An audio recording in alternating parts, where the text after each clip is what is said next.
performance of these cards here. They use a significant amount more power and produce a significant amount more heat, but they can not 72 times. They're much more efficient. The cool thing about it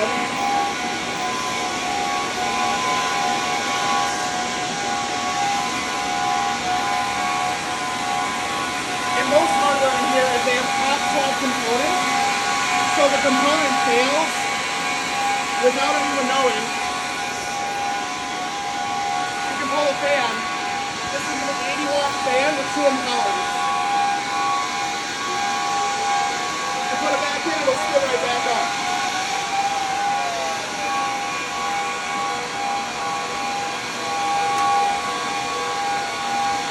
The next 2 racks are teaching nodes. Those are the general use compute.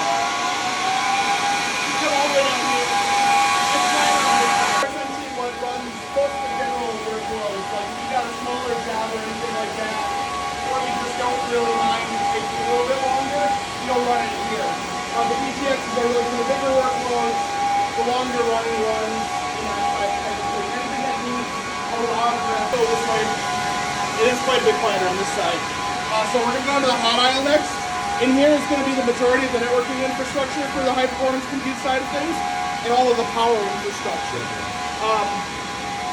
If you have any questions, keep them in your head. We'll answer on the hot aisle so I don't have to yell so much. Walk through here. Again, it's going to be essentially the backwards from when we walk through the front, but I'll kind of explain as we go. So the first 2 racks, again, are the teaching nodes. So each of these connections up here is essentially 8 fiber strands. These fiber strands are broken out into 4 pairs of fiber. So this is a 100 gigabit connection. We can essentially treat that as 4 25 gigabit connections for each of these servers. So it acts as a really good like space consolidation type of technology. You'll notice every rack has 2 power units in it. There's 3 sets of actually there's technically 6 sets of outlets on each. You'll see there's a white, like a tan, and a black outlet on each of those. It's just a separate circuit. So if one blows, you don't lose the entire computer.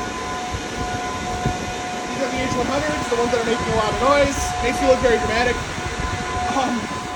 Each of these connections here is 800 gigabit. So you can see that's where we get the 3.2 terabit between the nodes. You have 4 connections here running up to a network switch, and then 4 connections to go down to the bottom one.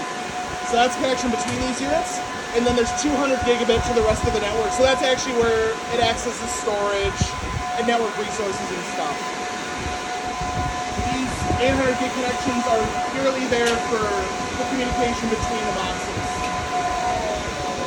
Again, remember that's each of those connections is 800 times your gigabit connection on your gaming computer. DGX ones are very similar. There's a top or rack switch. Each of them has 4 100 gigabit connections instead of 800 gigabit connections for traffic between them. And that also does like data and such. Next one over is storage. You'll see there's all these little short cables between these disk shelves. The cool thing here is each shelf has 2 controllers. So one of those controllers can die, one of these cables can break, and it won't notice. It uses what's called fast multipathing, and if a cable breaks, it'll essentially be able to send the traffic, instead of from the top and daisy chain down, it can go like bottom and daisy chain up.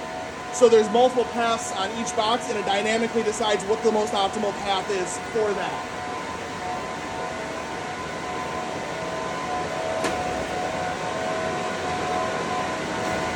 Again, the management nodes, the fiber connections are all 40 gigabit, and then these black cables, those are copper connections, and those are at 100 gigabit. So it's dual 40 gigabit back to campus, and then 100 gig on each to the supercomputer. The ARM server doesn't have near that much bandwidth right now. It's only lit at 1 gigabit. Eventually that'll probably get upgraded to something faster. But it's just not really necessary. Most of the data on that is at rest on its drives. So it's not accessing network resources.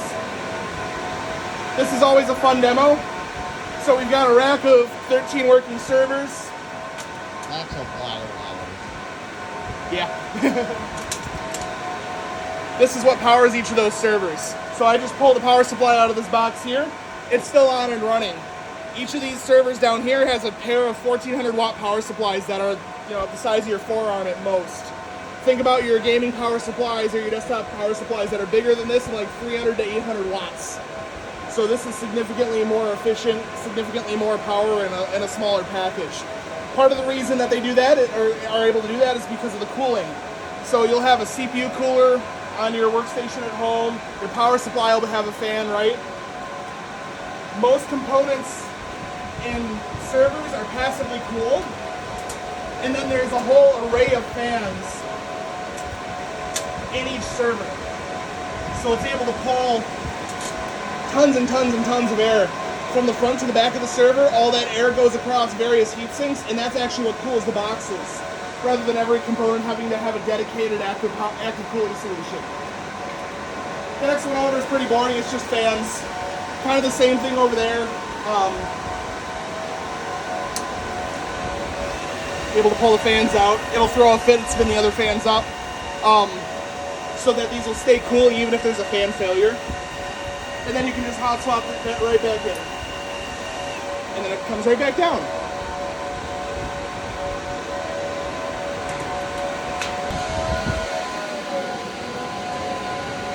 Yeah.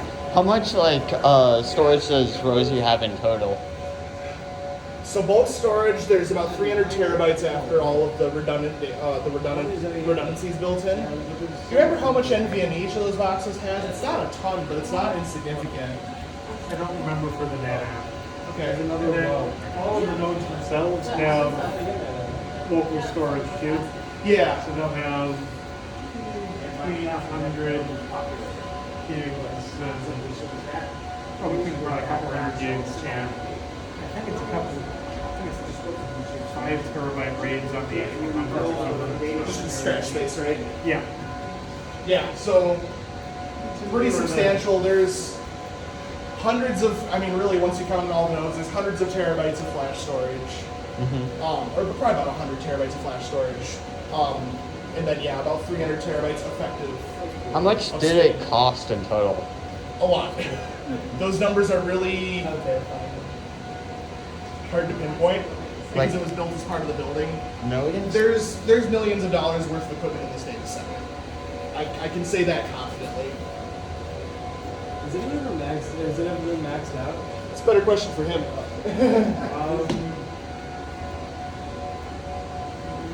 Not the entire cluster, parts of it have. So the VGX ones have been maxed out, the H100s have been maxed out.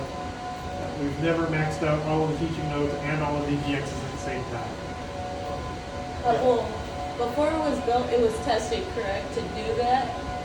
So we have been able to document its maps, but now that it's in an application, will we ever be able to do that? In principle, yes, if we have enough different jobs running. Okay. It's basically set up with a scheduler so that different people with different projects schedule some of the resources from the cluster. They'll use some of the CPUs or GPUs from each of the individual computers. If enough people are scheduling enough jobs at once, you could, in theory, schedule all of them. That's a lot of jobs. Yeah. And we haven't hit that point yet. I do remember before it was installed, so other than the H100s, we did have a system integrator essentially stage all the equipment at their location, and then they were able to load test everything all at once. And then when the data center was built independently, they did a heat load test. So essentially they took what were effectively giant hair dryers. It was kind of wild. They bolted those into the front of the racks and pumped hot air into all of the racks to test the cooling capacity of these and make sure that all the thermals checked out, make sure the hot aisle was doing what it was supposed to do, and not leaking hot air out into the cold aisle. So there were various tests done on the various applications, the various portions of the data center. Kind of the same thing with the power again. But yeah, since it's been installed, there hasn't been any full load put on it, just because it's really hard to do.